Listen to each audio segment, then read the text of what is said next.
That took entirely too long. Hey guys, gals, it's you, it's me. It's season 3 of YDT, episode 184, I do believe. A show which pulls back the curtain, takes down the walls brick by brick, exposes the true hearts of those caring for those that you love most. And I know why the seasoned professionals, those that have paved the way for the profession that we love so very much, that you're intrigued about, maybe you're in, if this finds you here, which I'm grateful for you being here this day. It's because of idiots that are posting stupid videos that are disrespectful to the deceased. I think it's important to educate, yes, but someone wrote me on Instagram at Nathan Morris and they said, hey, have you seen this account? And there's a few that have popped up like this where people go into the place like the refrigeration or somewhere else without consent, without this level of respect, laughing, smiling. You know, there's not delicacy from a visual standpoint whatsoever. I mean, if permitted, if all of the proper protocol was taken, I could understand there being something educational about it. Not in this instance, not as far as I know.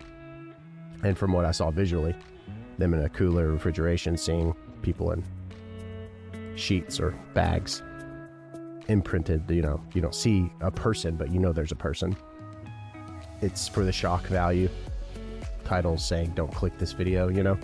That's why the profession, the seasoned individuals who don't necessarily get social media, who know that the delicacy of the profession is not something to be toyed with, and that's toying with it. I think it's for the wrong purpose. That video specifically, I don't know this person's account. It probably will have been flagged or taken down by the time in which before they can blink twice. I don't know, maybe not, but it gives people like myself and Lauren and Melissa and hospice nurse Julie and all of those who are trying really hard to educate. You know, I do fun videos. I do videos that educate about strange things that happen to people's remains after they die, because that's history. That's public knowledge, public record, public information.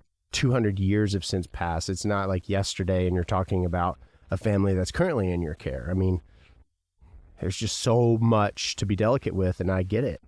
And we can still have fun and joke about people that are former drug lords doing something very terrible and illegal and allegedly faking their deaths. I mean, there's something humorous about people who think they're pulling one over and talking about that, but being mindful of those who are actually genuinely currently in the care, currently grieving, being delicate, being intentional. It's more of a public service announcement. I get it. I hear the seasoned individuals who are frustrated with social media and those that are putting videos out there, because it's assholes like that guy. And maybe he's a nice guy, but I've never once, you know, thought to film a room filled with deceased loved ones. If ever I've entered a holy space, it's never been with anyone shown, or let alone anyone in there. I just think that there's some reverence that can be carried out still and still educate. Nonetheless, this is episode 184. There's a lot that's happened. I'm back from LA. LA during Grammy week was amazing and insane. There's paparazzi at Craig's restaurant. It was a really fun place. It's a staple in West Hollywood, and I don't know who was there, but people were flashing cameras, and it was pretty wild. There was huge security guards, officers, whatever you want to call them, and I did not want to be on their bad side. They had big muscles. Anyway, here we are. Let's take a deep dive.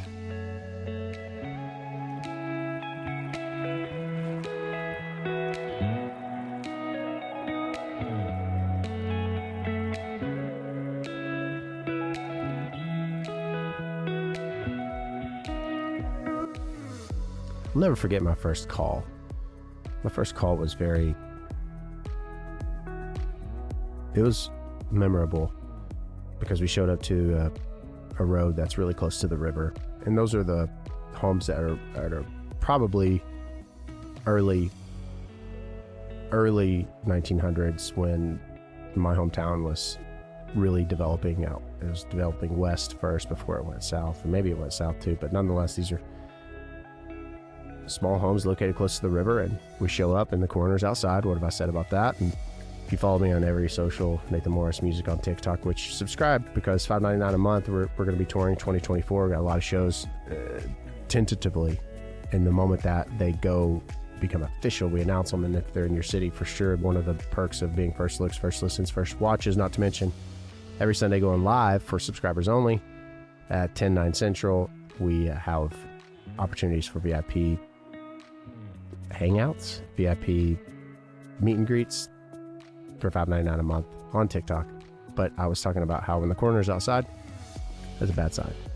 And in this instance, it was my first transfer ever.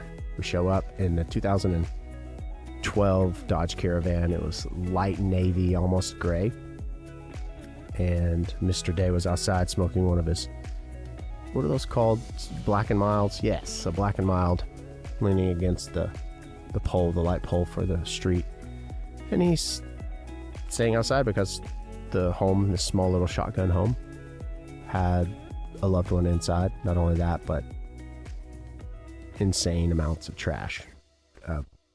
Yes, real trash, especially at the back door, where it looked like months and months of garbage in garbage bags had piled up that they didn't take outside. But a hoarder, if you will, that collected filing cabinets, wheelchairs, and had just the wherewithal to have this tiny little walkway for her to navigate to each room and get to and from her house accordingly.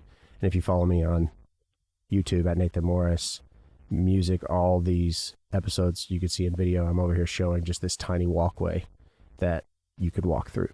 So to get the cot through there was going to be tedious, but of course this loved one was in the far back room. In the far back room also was before animal control came to get a dog with the mother, the owner, her. And the loved one was in the very back room, in the back furthest corner from the door. Every room packed pretty high to the ceiling, close to, as my brain recalls, it could have been up to my shoulders or above my head, but nonetheless, it was just very claustrophobic. The odor was bad. I mean, hoarding is a very terrible, horrible disease, because people who experience grief and trauma, and some people will resort to buying, or some people will resort to cutting, or some people will resort to doing something in an obsessive manner, and it's sad. And it's actually not uncommon at all. I've been to many hoarders' homes. Now, the level of hoarding and the manner in which they hoard and what they hoard, it's hard to say all that, is interesting in and of itself. This individual didn't seem to care because they had an attachment to all the things, everything, pots and pans in the room, not in the kitchen. I do know that we went by a kitchen because I saw just a portion of the stovetop, but you wouldn't have been able to see and recognize it as such otherwise. I mean, it was an open concept, it was an open floor plan, and everything was just piled up.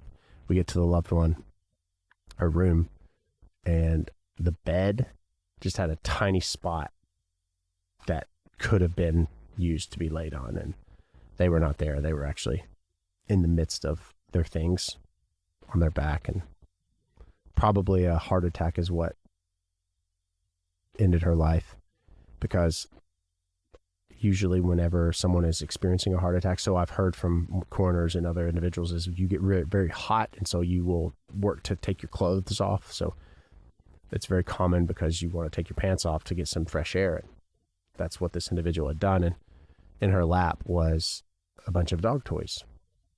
And that's really sad, because the dog was probably with her, grieving, wanting to play with her, wanting her to play with the dog, never getting a response. Animal control had already picked the dog up by the time we get there, and there was no way to get to her with the cot at that time. So we have to formulate a plan. And as we're walking out to formulate the plan to get the cot, we're lifting and pushing and maneuvering. Once we get to the doorway of the room again, because we're not getting any further.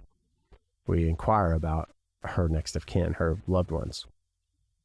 And the coroner stated that they notified and got in touch with the woman's son, who is a truck driver, and his response was, I don't give a shit what you do with her.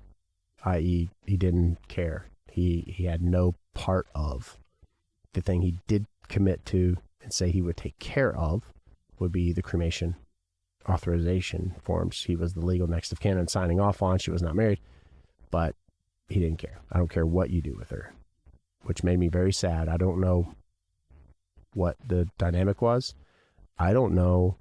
Maybe she wasn't a good mother. Maybe I can't speak to that, but it helped me to realize that she obviously was a very lonely person and resorted to something that would make her feel maybe less lonely in that moment. But what we did is we would take all the items, the mattress, everything, and we began to throw it. So there's one pile that's higher than the other, and we need it to be lower so we can get. So we were just throwing it because we asked the coroner, what are we going to do? Well, the house was in such disarray that the coroner was notified. Again, the son didn't want to have anything to do with it. They were going to raise it, bulldoze it, knock it over, everything. Nothing was going to be kept. So they said, let's get knocked over.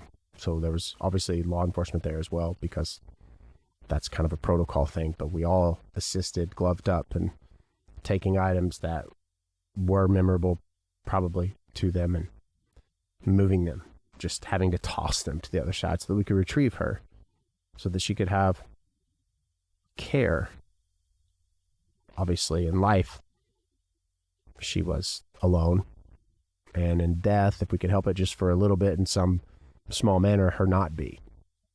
And I don't know what came of the home. I do know that it was knocked down. I don't know how long of a time it was. I don't know what came of her son. I don't know a lot, but I do recall that moment. I recall that circumstance, not just because of a house that was filled with things, stuff, but because of all that it represented to get to that point. All of the years, the years of whatever, the sadness, the heartache, the heartbreak, and being alone to live your remainder of years and moments, and in death not wanting to have someone claim you. And I want to live a life of meaning and do the best that I can so that that doesn't happen. And again, I don't want to say for certain that that's what she did or didn't do, but she was cared for reverently and well, and everyone's deserving of that. And that's what I preach about. I talk about that all the time. It's like, I don't care if you have a little or a lot. I think there's something beautiful about a human connection. And I feel great when I make you feel great. I feel great when I know that you feel loved. That's how I receive love, is giving it. And also when you tell me, if you tell me I'm handsome and, you know, I sing well, then I'm butter in your hands. Although you don't want to put butter in your hands. My point is people need to know that they're valued. And that's why I love the profession, because overall it does give you the opportunity to do that. And that's a wonderful thing. And may her memory be eternal. And Mr. Day, who retired, may he enjoy his Civil War reenactments. He loved Civil War, so he would go and reenact all these battles. There's a lot of battlefields around where I'm from, and it's really cool to hear him talk about dressing up in the period pieces. And anyway, I'm off topic, and I'm just thinking of her today. And that's interesting because I think of people, like that was the first death call I went on. And I still can go through this timeline and think of people that have impacted me or made me think of something or make me think differently or make me see things differently. And I reflect upon them. And I feel that that's an opportunity to honor them, even if it's a sad situation or maybe it's a heavy situation. I still think being mindful of them is an honorable thing. So this day, I hope that you feel valued. I hope you feel like you have purpose, because you do. And if you don't feel you do, then maybe you should tweak something. And I just hope that you find that. And I'm grateful for you being here. I'm grateful for you following me on all the socials. Click the link in my description here and check out the new merch store. Brand new merch. Get you a mug. I would appreciate it so very much. A bunch of people are supporting the merch, getting shirts. I can't wait to start seeing them out. I've seen them in hotels. I've seen them in airports, and I look forward to seeing the new stuff in airports and the new mugs in airports, or just in person too. Can't wait to announce shows. Last Time is killing it at Radio Still. Thank you for that support. Follow me on YouTube if you have. Of course you have YouTube. Nathan Morris Online. Be sure to subscribe. Click the bell to be notified.